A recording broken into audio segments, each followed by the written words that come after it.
বিড়ালের উকুন মানুষের গায়ে আসতে পারে, বিড়ালের উকুন মানুষকে কামড়াতেও পারে। সেক্ষেত্রে অবশ্যই এক্ষেত্রে সাবধানতা পালন করবেন যাতে করে আপনি বিড়ালের উকুনের কামড় না খান। চলে আসবে, এসে আপনার শরীরে বাসা বেঁধে বংশ বিস্তার করবে, ব্যাপারটা এরকম না। ওরা আসে, কামড়ায়, তারপরে চলে যায়, কাইন্ড অফ এরকম। বিড়ালের টিক ফ্লি নিয়ে যদি কথা বলতে চাই, সেই ক্ষেত্রে এই টিক ফ্লি এই দুইটাও হচ্ছে প্যারাসাইট। সো কাইন্ড অফ ওই যে ওয়ার্মের মতোই, মানে ক্রিমের মতোই। তো যখন আপনি এই ধরনের পোকামাকড় মারতে চাচ্ছেন, সো অবভিয়াসলি আপনাকে দেখতে হবে যে আপনি ইনসেকটিসাইড ইউজ করতেছেন। তো সেই ক্ষেত্রে আপনাকে অবশ্যই খেয়াল রাখতে হবে যাতে এই ধরনের জিনিসগুলো ইউজ করার সাথে সাথেই সে কোনো ধরনের এক্সপোজার না পায়। তাকে অবশ্যই কলার পরিয়ে তারপরে হচ্ছে কেমিক্যাল ইউজ করতে হবে। তো এই ক্ষেত্রে আপনারা ইউজ করতে পারেন ফিপ্রোনিল 0.25% সলিউশন। এটা যে কোনো ব্র্যান্ডের হতে পারে, আপনি জাস্ট দেখে নেবেন যে এটা ওই ব্র্যান্ডের সাথে খাপ খাচ্ছে কিনা।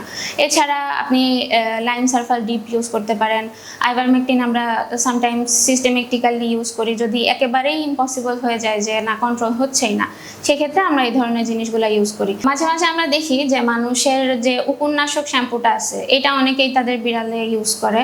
তো এই জিনিসটার সাথে আমি সহমত পোষণ করব না, কারণ একটা সলিউশন যেটা মানুষের জন্য তৈরি, সামটাইমস সেটা বিড়ালের জন্য ক্ষতিকর হতেও পারে। এখানে ব্র্যান্ডিংয়েরও একটা ব্যাপার থাকে, ওখানে সলিউশন কি আছে, কতটুকু আছে, এটা সম্পর্কে ধারণা নিয়ে জিনিসগুলো ইউজ করা উচিত। আর যেখানে আপনার কাছে ইজি ওয়ে আছে যে আপনি পারবেন একটা বিড়ালের একটা শ্যাম্পু কিনে নিতে, সেখানে আপনি কেন মানুষের জিনিসগুলো তার ক্ষেত্রে ইউজ করবেন? কেমিক্যাল প্রিপারেশনটা, অ্যান্টি টিক ফ্রি শ্যাম্পু বা কোনো ধরনের প্রিপারেশনের দাম যে খুব একটা বেশি এমন না। সো আপনি অবশ্যই একটা রেজিস্টার্ড ভেটেরিনারিয়ানের সাথে কথা বলে নেবেন।